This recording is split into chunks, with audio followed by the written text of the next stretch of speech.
to Dominic from BMT Spain, and today we talk about the backhand volley hammer it. About 6 months ago I made a video about the forehand volley hammer it, where I used Roger Federer as my example and showed you how he was changing the angle of the racket from a 90 degree to a 140, 160 degree, which is making a hammer movement. This is what's happening. Now, is Roger also making that hammer movement in his backhand volley? Let's check it out first. Watch some videos, watch some pictures, what is really happening in that backhand. So here we have the first video of Roger Federer's backhand, the front view. So you could already see he started in that 90 degree angle, stretching to contact, finishing on the right side. This is another one. If you check well, you can see that 90 degree angle, stretching to 125, going to 140, 150 on the right side. So here we have the angle of the racket and the underarm is about 90 degrees. You can also see that the upper arm and the underarm is almost a 90 degree angle, and you will see that in almost every volley he starts. So here he starts stretching to contact. You can see the racket head little by little will start to go, and from here on he will really start that hammer movement towards contact. As you can see here, before contact he's already in that 120 degree angle, 125. He will go with there through that contact point, changing the angle to a 140. This is still the contact point. Check out that 125, 130 degree, that strongest angle you can have for a volley. Here his arm is stretched, and from there on he go changing the angle, going through that contact point to go to a 140, 150, depending on the contact height a lot of times. And in the finish here you will see that the red line is that 90 degree angle. If he would have kept his racket all the time at that 90 degree angle, the point of his racket would be there, but it's the black line, so he made about 50-60 degree change with his hand. So here without the lines you can see even clearer. You can have that 90 degree angle again. He starts to stretch just before contact. You can see he is not completely stretched, and he will be in contact point. So this is the next picture. So here his arm is completely stretched. Was that 125 degree angle? This is the most powerful angle you can have. Here he goes to that 140, so he keeps moving with his racket through contact, and again he finishes on his right side, which is about a 140, 150 angle. So check out another video. Here we have a side view of him, and you can see he's finishing again well on the right side. What's the angle he has there? So here he doesn't have a lot of extension in the wrist, but he has that 90 degree angle between the underarm and the racket, and from there on he stretches, and you can see he has again that 125 degree angle in contact, and from there on he will finish again to the right side, going to that 160, 170 degree angle every time he goes to that right side. And here again we see a side view, but here we go. Watch that racket is straight and the back in his preparation. So to get in that position you really need that extension in that wrist to get the racket that far in that position. And from there again he will stretch. Watch again, that 125 degree angle is the most powerful angle you can have for a good firm volley. And again here he goes to the right side, finishing in that 160 degree angle. So here we have a higher contact, and again you could already see the 90 degree angle.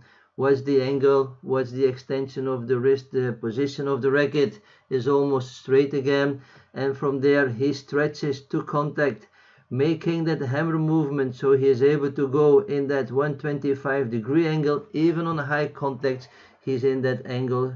So from there on he goes to the right side, and here we have about a 140 degree angle. On a higher context he doesn't go that far.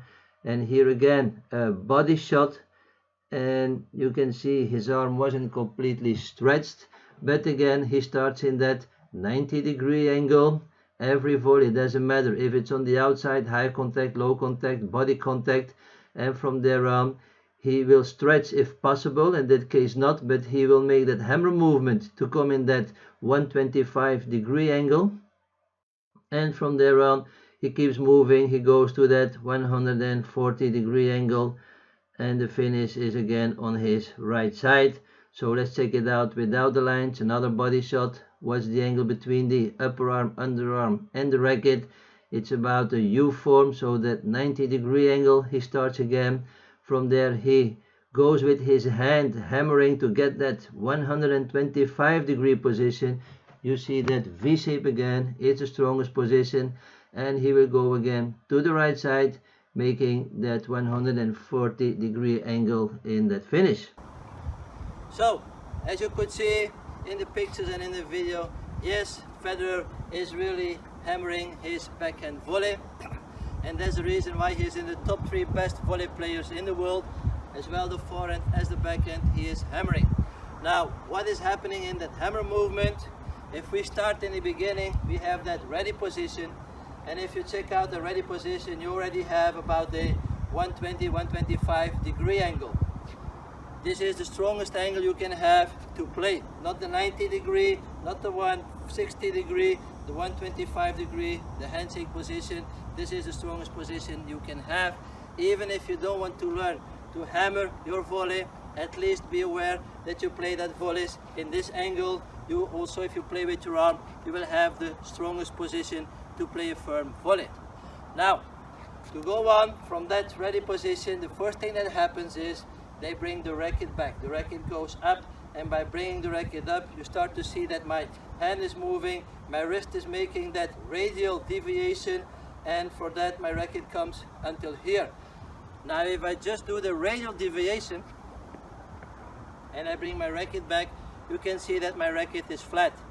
For beginners, don't worry, this is a very good position, but at the top sometimes you will see, a lot of times you will see that the racket is like diagonal or sometimes even straight, and this is because of the extension of the wrist.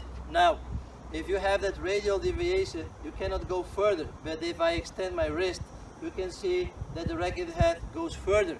And for the top players, if you can bring in a little more, you can give it a little more. So that's why the extension at the top you will see, because at the end, if you let the racket go towards contact, you can put a little more racket head speed into it, and that's where you have a little more power. So at the top, yes, the extension, beginners to advanced, just the radial deviation is enough.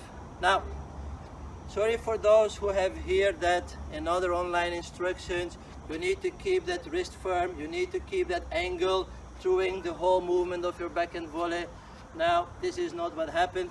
So you could also see it in the volleys of Federer. Yes, he started every time, but the moment he goes, another difference from Federer is that he stretches to contact. A lot of volley players, they stretch and they go with the arm towards contact, and they play more out of that shoulder, the same as you can see in the backhand slice, the video I made, so it happens also in the volley. And also here you can see Roger is really stretching into that contact, and then he throws that racket, he's making that hammer movement through contact, so he's at 125 in contact, 140, 150 after. Sometimes when the ball comes at his body and he's not able to stretch or doesn't have the time, he plays that volley really out of his hand, making that hammer movement, finishing in that position. So yes, he's hammering his volley, and this is exactly what's happening. So from a 90 degree, you start to stretch to contact, and you really hammer your racket into that contact and let it go to the right side. You also see that Federer never followed the ball, he never kept his racket on his left side. His racket was always, his hand was always finishing on his right side. So this is all about the backhand, hammer it. So go out on the court, try to feel, are you too stiff in your wrist, are you using your hand? If you want to start, I just recommend you start here, do that radial deviation and just let the ball come and throw the racket. Try to hammer from this little movement towards the ball. Once you have it, you go to the right side, you hammer, and you keep going to the right side here, and then from there on you can start to stretch and hammer your volley. So thank you for watching, see you in another video.